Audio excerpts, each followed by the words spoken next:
Bismillahirrahmanirrahim. Assalomu alaykum musulmon birodarlar. Mana bu men chiqargan videolar bilasizlar. Haqiqatda aytganim uchun haqiqatni ko'tara olmaydigan odamlar chidamasdan juda ko'p menga negativ yozishardi. Hozirgi mahalda boshimizda bilasizlar mana korrupsionerlar, o'g'ri kazzoblar. Hukumatda eng kichkina amaldordan tortib prezidentgacha hammasi shu xalqni talaydigan o'g'ri kazzoblar. Endi men domlalarda aytadigan bo'lsang, kichkina masjidni imomidan tortib mana bu qozisi bormi yoki mana bu muftisi bormi yo haligi bloger bo'lgan Abror 3 harf Abror ket. Hali Shukrullo degan Xudo urib qo'ygani bor. Hali alayhilarni Olovuddin Mansurni o'g'li Zahriddin Kazzob. Hali rahmatullohi bir yo'li endi tugagan odam. Endi yangisi ham chiqib kecha bittasi bu Rossiyaga borib ishlaganlarda haqorat qilyapti. Endi bular haligi nima deydi? Qo'y bitta ikkita tug'ar ekan. It degan narsa bir 5 ta 6 ta ham tug'ar ekanda, bular ham shu itdan tug'ilgan it tuqqanmi bularni ham deb o'ylab qolasanda shunaqa ko'payib ketgan. Ularda shunaqa nimasini aybini bo'yniga qo'yib shuda aytdim, shunga chidamasdan eplab mana kanalda yo'qotishyapti. Avval anti-kazzob kanali o'shanda 53 mingtamikin 54 mingtami podpischi bo'luvdi. Uni yo'qib tashlashdi. Mana hozir 15 mingdan oshib qoluvdi shekilli. Buni ham yo'q qilishdi. Endi yana chiqaraveramiz endi. Endi albatta avvalgidek ko'p odamga yetkazishning iloji yo'q. Lekin biz Alloh bizdan ortiqcha narsani talab qilmaydi. Qo'limizdan kelganini qilamiz. Mana hozir o'sha nimada antikazzobda 52 mingdan ortiq edi. Demak, uni juda ko'p odam ko'ryapti. Ko'proq odamga mana bu boshimizda turgan mana bu zolimlarni o'g'ri kazzobligini, ularning tog'itligini yetkazib turdik. Endi unchalik yetkaza olmaymiz, lekin Alloh nimaga sen buni yetkazma, shunga oz yetkazding demaydi. Eng muhimi, qo'lingdan kelganicha qil deydi. Mana shu qo'limdan kelgani shu. Ehtimol hozir bu video bir 10 ta 20 ta odam ko'rar. Avvalgilari 10 ming, 20 ming ko'rganlari bo'lgan. Lekin buni farqi yo'q. Shu qo'limizdan kelganicha harakat qilib turaveramiz. Ular ham qo'ldan kelganicha dinga qarshi kurashadi.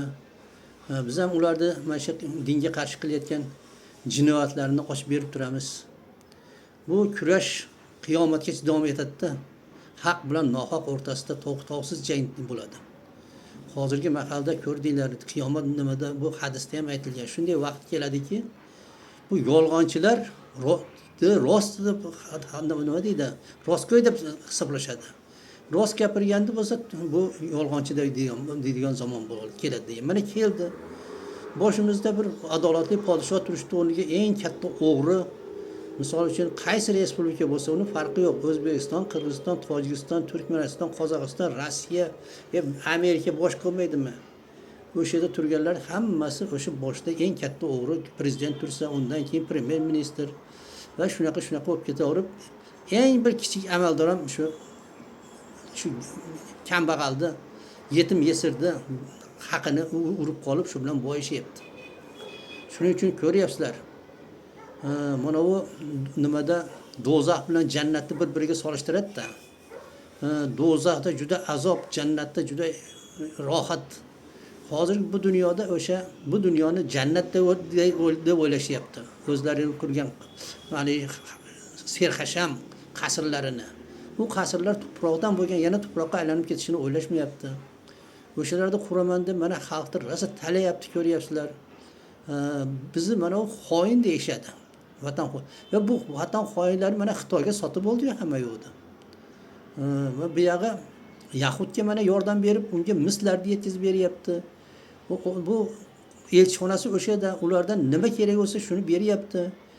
Mo urush bo'lib, uylari buzilib ketgan ekan, mana shu o'zbek ustalarni olib borib, ashlarni qurib beringlar dedim, qurib beryapti. Bizi Yahudiylar boshqa mamlakatlarga kirgizmay qo'ydi. Shu sizlarga borib o'ynasin dedi. Mana katta yo'l sizga deb turib Samarqandga Isroildan to'g'ridan to'g'ri samolyot uchib ketadigan marshrut ochib berdi. Ularga u yerda sinagoga, haligi ifloslar bizni din payg'ambarimizni yolg'onchi qilganlarni ibodatxonasini o'shaga quryapti. Ularni kelganlarini ko'ryapsizlar. Oldiga dasturxon to'sib nimaga qo'yib kutib olishyapti. Mana bu g'ayridinlar nima qilishyapti? Sen g'ayridinlar bular mana bu G'azoda musulmonlarni qilgani uchun ularni hamma yerdan haydashyapti, quvlashyapti, yo'qolish. Sen zolim jallodlar. Bu deb turib, musulmonlar esa uni quchoq ochib kutib olyapti. Mirziyoyev bosh u premyer ministr undan deb yonbosh degandek qilib mana yaxshi kutib olishyapti. Ko'ryapsizlar. Kim dinni oliy qilaman degan bo'lsa, ular bilan turmani to'lg'azyapti. Mehroblarda mana 2200 ta xudo urgan kazzoblar. Ular shu faqat din to'g'risida yolg'on gapirmasdan, siyosatga ham aralashib yolg'on gapiradigan bo'lib qoldi. Mana u haligi Roma deb qo'yishadi, rahmatulloh degan Alloh taolo Termiziy ham deb oladi o'zini. Termiziy emas, to'g'rirog'i To'ng'iziy desa to'g'ri bo'lardi u iflos. Shu qachon bo'lsa, shu hukumatni ketini yalab tozalab turishga harakat qiladi. Ko'rdinglar, qishda mana svet o'chdi, gaz yo'q, odamlar qiynalib yotganda bu o'sha To'ng'iz Termiziy nima rahmatulloh To'ng'iziy chiqib turib nima bo'pti? Sovuq, o'zimiz sovuq. Qor o'zimizni qor. Bu qor uni boshiga yog'mayapti-da, uni uyda hamma nima bor mana bu yetarlik sharoit. Mana bu domlalarda hammasini qasrlari bor, ularga nimalarda divizorlar tushirib qo'ygan, svet o'tsa darrov o'sha divizorni ishlatadi. Gazlarini bir yilligini ham g'amlab qo'yishgan bo'lsa kerak. Endi shularni to'g'risida men video chiqarib turyapman. Shu ular nimaga yoqmayapti ularga. Ularda hali malaylari chiqib olib meni rosa haqorat qilishadi. Men o'shalarga aytaman, "O'y, haqorat qilganlar gaplingda hozir gapir, haqorat qilyapsan. Qiyomatda uni isbotlab berishing kerak." Meni aytishadi, "Senga o'shadan pul berishadi" deydi. Xuddi ko'rgandek. O'sha qiyomatda o'sha pulni topib ber deyman men, ko'rsat deyman, ko'rsata olmaydi. Sen deydi o'sha Yahudga xizmat qilasan deydi. Uni qani isboti? Yahudga mana prezident xizmat qilyapti, o'shani komandasi xizmat qilyapti. Ular bilan mana elchixonani ochib qo'ygan. Toshkentda shu elchixonasida nima kelib turyapti? Shu O'zbekistonda nima kerak bo'lsa, sho'dan aytayapti, beryapti, olib ketyapti. Mana uni xoinlik deyiladi. O'shaga borib uylarda nimaga hozir uyni qurgani ustalarni olib ketyapti. Hali G'ofur G'ulom degan o'zbek yerda Yahudi ekan, o'shada haykal qo'ydi. Shunga mana O'zbekistonda elchisi borib ochilishda juda katta biz do'stmiz deb aytdi. To'ppa-to'g'ri do'st ular. Mirziyoyev Yahud bilan do'st, Mirziyoyev Tramp bilan do'st, Xitoy bilan do'st. Xitoy kim bilan dushman? Xitoy musulmon bilan dushman. Musulmonga dushman. Mana ashada Uyg'urlarni qanaqa azoblayotgan bo'lsa, shuni mana bu Mirziyoyev juda yaxshi biladi. Lekin bu do'sti bo'lgani uchun o'zi shu nimadan do'sti bilan mana katta yo'l ochib beryapti. O'zbekistonda hozir qancha joylarda mana Yahud nimalarga berdi Xitoylarga. Qolganini ham berish navbatida turibdi, qolganini ham. Yaqinda bu o'zbeklarga yer ham qolmaydi. Xohlasa, xohlamasa bu boshqa yoqqa ko'chib ketishga to'g'ri keladi. Mana bu davlat xoini, vatani xoini deysam. Bular qarindosh urug' bilan hamma yo'g'ini egallab olgan. Bir shuni qarindosh urug'larni bir surishtirib ko'rmaysizlarmi? Qarayada bor ekan-ku, shunaqa u aytadi-yu. 100 ta tovuq boqinglar, 20 ta yong'oq, 20 ta limon ekib qo'yinglar deb.